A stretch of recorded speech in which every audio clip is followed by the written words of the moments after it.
Hello and welcome to Inspire Aspire. Today we have someone very special, Avisha Somu, a very dear friend of my daughter and someone who always inspires me. I've known you for about 4 or 5 years now. Yeah, I think that's really and every time I meet her, I just want to know more about the work she's doing, the study she's doing, because there's always something interesting for her to share with me. So, Avisha, could you please introduce yourself and say a few things about yourself? Yeah, sure. Thank you so much for that introduction. I'm Avisha Somu and I go to Oak Ridge International School in Hyderabad. I'm now an 11th grader in the IB diploma program. And some things that I'm passionate about are sustainability and moral courage, especially among youngsters like us. So, That's amazing. And I also heard that you recently went to Hawaii. yeah, I did. And what was that whole trip about? So I went to Hawaii as a part of the Student Global Leadership Institute. This is a program wherein our school takes part in every single year. And this year I was fortunate enough to attend. Our theme for this session was moral courage. And throughout this process, we were expected to come up with a project that we would implement back at home. So to me, moral courage is something that I'm very passionate about. It's something that I feel like is not talked about much, especially among us youngsters and oftentimes a lot of adults. And so as a result, I feel like bringing that back home is something that I am very fond of. Yeah. It's interesting because nowadays there's so much we're reading. Yeah. And the reason why I wanted to talk to teenagers is that I think most of you are far more evolved than what we were at your age Yeah. group, you know. I mean, we were probably very academic driven and sports driven. There was Yeah. nothing provided for us to excel in these few areas, and I'm so happy that schools are giving such a lovely opportunity and you girls are grabbing it as well. Yeah. The boys as well are grabbing it. So that's why I feel when people talk about teenagers saying that, oh my god, they're always on their gadgets, I'm like, no, listen to them. Yeah. They have so many things to share with which probably we have never thought of. And talking about moral courage, recently, I mean, Greta Thunberg, Yeah. she's all over social media, all over the newspaper. They call her the climate warrior, Yeah. and what lovely names. And I think there's a lot of potential. So, what are your Yeah. thoughts on that? So these days, I feel like with technology and everything, the youth has been given this label of the leaders of tomorrow and everything like that. For a lot of time, this was a mere afterthought, even for a lot of adults. Our older generation's parents must have said, oh yeah, you are going to be the leaders of tomorrow. But we see it in action these days. Yes, so as you true. mentioned, like Greta Thunberg, she's a 16-year-old fighting for climate change. Correct. And the things that she says, especially in her recent UN General Assembly speech, her address, she literally said, we're watching you, and she was targeting that towards the adults. And having powerful words coming like that from teenagers, those are just words of moral courage and her ability to stand up for what she thinks is morally correct. For her, it was climate change. For someone else, it could be against substance abuse and human rights. So our world has an abundance of problems, but as being a huge component of our world, we have to take action, and that is what I think matters the most. So I would change it and say that the teenagers are the leaders of today, Yeah. and not tomorrow, Yeah. because they're all doing something. Exactly. I mean, and it's so enriching for us to see that our children are making a difference. Is there anything that you want to implement in Hyderabad with regard to moral courage? Yeah, so as I mentioned earlier, as a part of the program, you were mandated to come up with a project. So my project focuses on substance abuse, and we target the youth basically. And in the future, we would like to expand and talk about more issues. So to me, sustainability is also something that I'm passionate about, Yes.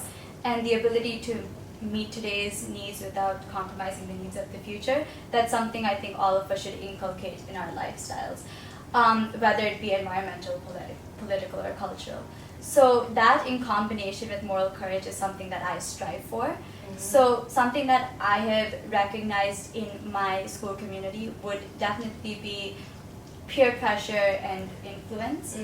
So targeting that and trying to stand up for oneself through that is something that my friend and I are starting to work on as a part of the organization SAHAS Youth. SAHAS Youth. Yeah, that's something that we have created. So that's something that we are working towards right now. That's so. I mean, I'm overwhelmed. It's a loss of words because I can't imagine you young kids thinking so big, talking so much, and actually doing it. Yeah. So, if at all you want to create a community and expand, is there any message that you want to share with, especially kids who are 11 and 12 right now? Yeah. They need to have role models like all of you. Yeah. So, is there a message that you would like to share with them? Yeah. So, as 11-year-old, I probably was ignorant about what was happening around me. It's important to know that you are a part of a community and you make your community. And you only deserve the community that you help build. And that's something that someone taught me in Hawaii. And that's always been stuck in my head. So the way what you stand up for and what you believe in is what will get you forward.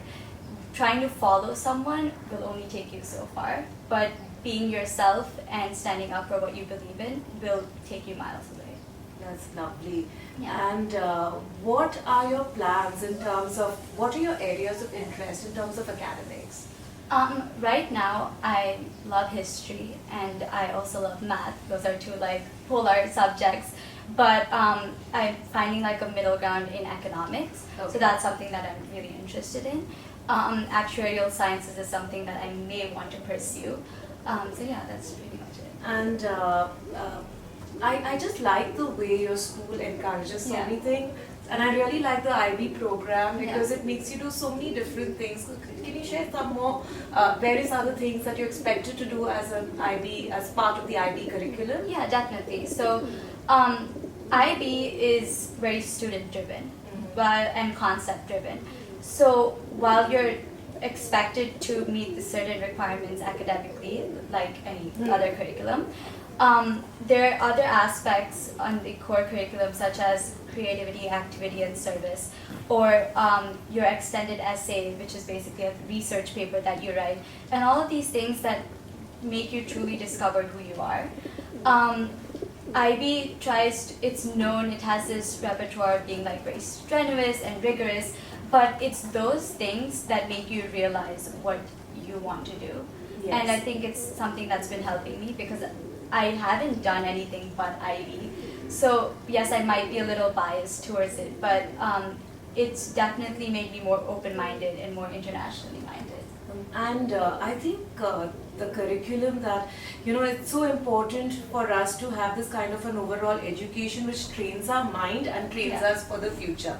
Because these kind of assignment-driven, project-driven education just helps us to, master time management, working in a group, thinking out of the box. And I'm really happy that parents are also encouraging children to follow their path. So is there anything that you want to talk about, the support you get from your family with regard to all this? Yeah, so my family is very supportive. As a family, we believe that imbibing skills at a young age is what will make you thrive. So it's not about the academic base, whatever you learn in school or reading off a textbook. It's about applying the skills that you learn and the concepts that you've learned. So we like to be very open-minded. We like to be very diverse and accepting of others. And so I think that is what has made me who I am today. And yeah. That's nice. And you're also a dancer, I am, right? yeah. So that's Kuchipudi? Yeah, I do learn Kuchipudi, and that has also broadened my horizons and made me realize what amount of dedication is required in developing a skill. Nothing comes easy, whether it is academics or learning something from scratch, but as long as you have the perseverance and determination and the grit to do it, you can make a world of difference. You can make a difference. And if there's one strong message that you would like to give out to the youth, to the children, what would that be? For me, my favorite saying has always been to be yourself. So you've been brought into this world as a unique individual, and channelizing that and basically imbibing that is what is going to make you who you are. So do as many different things as you can. You don't have to be a follower, be a leader. And I think that's what has really changed everything. Wow, that's amazing, and thank you so much, Thank you. Avisha. You are amazing. Keep up the excellent work. Keep it rolling. Shine on, and that's all that I could, say to you right now. And I know that you're going to do us all very proud. Thank you so much. Yeah, thank you. Thanks. Our pleasure.